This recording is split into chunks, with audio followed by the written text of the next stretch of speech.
قسط نمبر 2 آپ کی خدمت میں حاضر ہے۔ اگر چینل کو سبسکرائب نہیں کیا ہے تو سبسکرائب کر لیں۔ ایک عورت بیٹھ کر کھانا کھا رہی تھی یا کھجور استعمال کر رہی تھی اپنے گھر میں پلیٹ میں رکھ کر۔ جو لقمہ اس نے کھانے کے لیے اٹھایا تھا اتفاق سے بس اتنی ہی مقدار ہے، کھانے کی کوئی دوسری چیز گھر میں نہیں ہے۔ ایسے لقمہ اٹھا کر منہ کے قریب لے جا رہی ہے، اتنے میں گھر کے باہر کسی سائل نے، بھکاری نے آواز لگائی کہ اللہ کے نام پر مجھے کچھ دیجیے، اللہ کے نام پر کچھ دیجیے۔ وہ منہ کی طرف جاتا ہوا لقمہ ٹھہر گیا، رک گیا، اور واپس پلیٹ میں رکھ کر سائل کو وہ کھانا یا وہ کھجور جو بھی رہی ہوگی وہ چیز بھجوا دی۔ خود نے فاقہ کیا، اللہ کے بھروسے پر رات گزاری کہ صبح کہیں سے نظام ہوگا، اپنے پیٹ بھر لوں۔ اس عورت نے ایک قصہ تھا، ہو گیا۔ پھر اللہ تعالیٰ نے اس عورت کو ایک بچہ دیا، وہ بچہ تھوڑا بڑا ہوا، گھٹنوں کے بل چلنے کے قابل ہوا۔ اتفاق سے گھر کے سامنے وہ بچہ کھیل رہا تھا، گھٹنوں کے بل چل رہا تھا، ایک بھیڑیا آیا اور اس بچے کو اٹھا کر لے کر بھاگ گیا۔ بھیڑیے کو تو خوراک ہاتھ لگ گئی، عورت نے دیکھ لیا، وہ چیخی چلائی، میرا بچہ میرا بچہ، بھیڑیا چھوڑ اس کو۔ لیکن بھیڑیا چھوڑنے والا تھا کیا؟ وہ لے کر بھاگا جا رہا ہے، عورت اس کے پیچھے دوڑ رہی ہے۔ اللہ تعالیٰ نے فرشتے کو بھیجا کہ جاؤ اس بھیڑیے کے منہ میں سے اس بچے کو نکالو، چھڑاؤ اس کو۔ فرشتہ زمین پر آیا، آنن فانن سب کام ہوتے ہیں، یہ تھوڑی وہاں کوئی ٹکٹ لینا پڑا ہوگا، ویزا لینا پڑا ہوگا۔ آنن فانن سب کام ہوا، فرشتے آئے اور بھیڑیے کے منہ میں سے بچہ اس نے نکالا۔ اب فرشتے نے عرض کیا الہ العالمین، آپ کا حکم پورا ہو گیا ہے، بچہ میں نے بھیڑیے کے منہ سے نکال لیا ہے، اب آگے کیا حکم ہے؟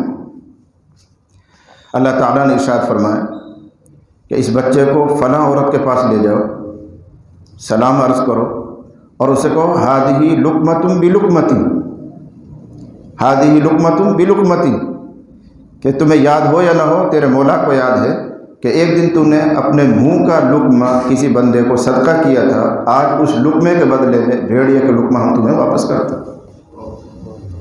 وہ صدقہ کر کے بھی بھول گئی ہوگی، اس کو خیال بھی نہیں رہا ہوگا، لیکن محفوظ رکھنے والے نے محفوظ رکھا اور اس کا صلہ دیا، اس کا بدلہ دیا۔ یہ صدقہ اور خیرات کی برکات بے شمار ہیں۔ صاحب کتاب نے بھی ماشاءاللہ بہت لمبا باب لکھا ہے۔ ظاہر سی بات ہے 1 گھنٹے کی مجلس میں ساری حدیثیں تو سامنے نہیں آ سکتی، کچھ خلاصہ عرض کر رہا ہوں، اللہ کرے کہ ہمارے دل پر اثر ہو جائے۔ تو یہ صدقہ اور خیرات انسان کی بھلائیاں بے شمار اس میں رکھی ہوئی ہیں۔ سب سے بڑی بھلائی تو یہ ہے کہ اللہ کا غصہ ٹھنڈا ہوتا ہے۔ اسی باب میں بالکل اخیر میں روایت آ رہی، وہاں تک شاید ہم نہیں پہنچ پائیں گے، لیکن میں اس کا خلاصہ، اس کا حاصل آپ کو سناؤں۔ اللہ تعالیٰ نے زمین کو پیدا فرمایا، اس کو پانی پر رکھا، اب وہ زمین ہل رہی ہے، تو اللہ تعالیٰ نے توازن قائم کرنے کے لیے، بیلنس بنانے کے لیے پہاڑ پیدا کیے، پہاڑوں کو زمین پر رکھا تو زمین ٹھہر گئی، اس کو قرار مل گیا۔ فرشتہ حیران ہوئے، اول تو وہ پانی دیکھ دیکھ کے حیران ہو رہے تھے، پھر اس پر اللہ تعالیٰ نے زمین کو بچھایا، اتنی بڑی مخلوق بنائی، اس سے حیران ہو رہے تھے۔ پھر پہاڑ رکھے اور وہ بھی اتنے وزنی کہ زمین کو انہوں نے روک لیا۔ اب انہوں نے عرض کیا الہ العالمین، کیا ان پہاڑوں سے بھی مضبوط اور عظیم کوئی اور مخلوق ہے؟ ان سے بھی زیادہ مضبوط اور قوت والی کوئی اور مخلوق آپ کی ہے؟ اللہ نے فرمایا کیوں نہیں، ان سے بھی زیادہ مضبوط اور یعنی قوت والی چیز لوہا ہے، وہ میرا بنایا ہوا لوہا۔ دیکھتے نہیں کہ سارے پہاڑوں کو لوہے نے توڑا ہے، جیسی بھی لگاؤ، کچھ اور لگاؤ، ہتھوڑے لگاؤ، تو ہتھوڑا اس کا علاج کرتا ہے، جیسی بھی پہاڑ کو توڑ دیتی ہے، ریزہ ریزہ کرتی ہے۔ فرشتوں نے عرض کیا الہ العالمین، اس لوہے سے بھی زیادہ کوئی مضبوط چیز ہے؟ اللہ نے فرمایا ہاں، آگ ہے جو اس لوہے کو بھی پگھلائے گی، اس لوہے کو بھی پانی بنا دے گی۔ آگ سے لوہے کا علاج ہو جاتا ہے، آپ نرم کر لیتے ہیں، موڑتے ہیں، ہتھیار بناتے ہیں، کوئی اور چیز بناتے ہیں، لوہے سے بن رہا ہے سب کچھ۔ فرشتوں نے عرض کیا الہ العالمین، اس لوہے سے بھی زیادہ مضبوط، اس سے بھی زیادہ قوت والی کوئی چیز؟ ارشاد فرما اس لوہے سے زیادہ مضبوط آگ ہے، جو آگ یعنی لوہے کو علاج کرتی ہے، اور اس سے بھی زیادہ مضبوط چیز ہے پانی، جو آگ کا علاج کرتا ہے، آگ کو بجھا دیتا ہے۔ پوچھا گیا اس سے بھی زیادہ کوئی مضبوط ہے؟ فرمایا ہاں، ہوا ہے جو آگ کو بجھا دیتی ہے، ذرات میں تبدیل کر دیتی ہے۔ یہ سوالات ہو رہے ہیں۔ آخر میں انہوں نے عرض کیا اللہ، ان سب سے بھی مضبوط اور قوی کوئی اور چیز ہے؟ ارشاد فرمایا ہاں، ابن آدم کا صدقہ، ابن آدم کا صدقہ، کہ وہ میرے غصے کو ہی ٹھنڈا کر دیتا ہے۔ سب چیزوں کا علاج ہے۔ تو یہ صدقہ اور خیرات کہ جس کے ذریعے آدمی اللہ کے غضب کو، غصے کو ٹھنڈا کر سکتا ہے۔ اسی طرح غصہ، یہ صدقہ اور خیرات خود گناہ کے اثرات کو زائل کرتا ہے۔ گناہوں کی جو نحوستیں پیدا ہو جاتی ہیں، قساوت پیدا ہو جاتی ہے، دل میں سختی آ جاتی ہے، اس کا بھی علاج ہے۔ حدیث شریف میں آتا ہے، نبی علیہ الصلوۃ والسلام نے فرمایا ان صدقۃ السر، خفیہ طور پر صدقہ کرنا، خفیہ طور پر صدقہ کرنا تطفئ الخطیئۃ، گناہ کو مٹاتا ہے، گناہ کے اثرات کو زائل کرتا ہے۔ کما یطفئ الماء النار، جیسے کہ پانی آگ کو بجھاتا ہے۔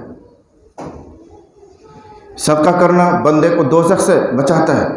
ایک طویل حدیث میں آخر میں ٹکڑا آتا ہے، نبی نے ارشاد فرمایا اتقوا النار ولو بشق تمرۃ، لوگوں اپنا آپ کو دوزخ سے بچاؤ، جہنم سے بچاؤ، چاہے کھجور کا ایک ٹکڑا ہی کیوں نہ ہو۔ یعنی تمہارے پاس اگر کچھ بھی نہیں ہے صدقہ کرنے کے لیے، کھجور کا ایک ٹکڑا صدقہ کر سکتے ہیں تو اس کو صدقہ کر کے اپنا آپ کو دوزخ سے بچاؤ۔ یہ روایت کا آخر حصہ سنا ہے میں نے، پوری روایت اس طرح ہے۔ نبی علیہ الصلوۃ والسلام نے ارشاد فرمایا ما منکم من احد الا سیکلمہ ربہ لیس بینہ وبینہ حجاب،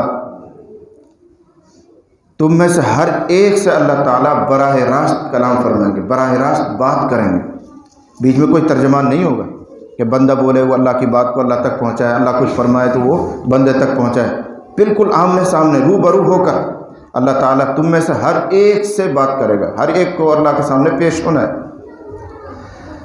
جب یہ بات چل رہی ہوگی، ایسا دور چل رہا ہوگا تو بندے گھبرائیں گے کہ اللہ کے سامنے پیش ہونا ہے، کیا جواب دیں گے۔ تو کچھ بندے اپنے بچاؤ کے لیے دائیں دیکھیں گے، کبھی بائیں دیکھیں گے کہ کہیں کوئی پتلی گلی مل جائے نکلنے کے لیے۔ دائیں طرف دیکھ رہا ہے، منتہے نظر تک نامہ اعمال بکھرے ہوئے ہیں، بڑے بڑے پوٹلے رکھے ہوئے ہیں۔ بائیں طرف دیکھتا ہے تو ادھر بھی نامہ اعمال رکھے ہوئے ہیں۔ سامنے دیکھتا ہے تو دوزخ ہے، دربار لگا ہوا تو بھاگے کس طرف۔ یہ مضمون ہے اس حدیث میں۔ اس کا اخیر میں حضور علیہ الصلوۃ والسلام نے فرما رہے ہیں اتقوا النار ولو بشق تمرۃ، کہ لوگوں اپنا آپ کو دوزخ سے بچاؤ چاہے کھجور کے ایک ٹکڑے سے۔